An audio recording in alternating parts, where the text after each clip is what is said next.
चलें दोस्तों बताएं, वो खुद ना देखे ना दिखलाए, लेकिन वो बहुत तड़पाए।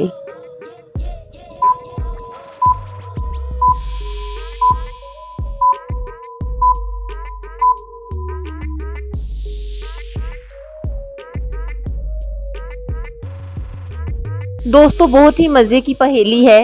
एक पहाड़ के पत्थर टूटे, नए आए तो पुराने रूठे।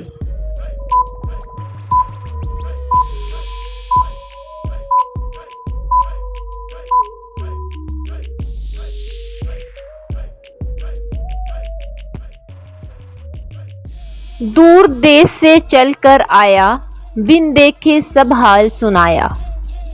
दोस्तों आपसे रिक्वेस्ट है कि अगर आपने अभी तक मेरे चैनल को सब्सक्राइब नहीं किया तो प्लीज़ चैनल को सब्सक्राइब कीजिएगा।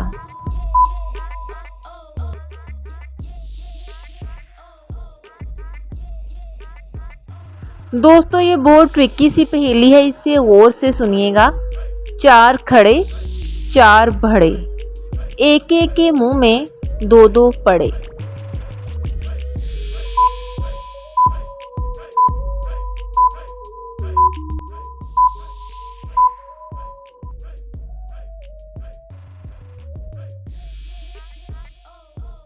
जी तो दोस्तों ये पहेली है मेरे बचपन की, और किस किस ने अपने बचपन में ये पहेली सुनी आप मुझे कमेंट सेक्शन में लाजमी बताएंगे कि आपने अपने बचपन में ये पहेली सुनी या नहीं।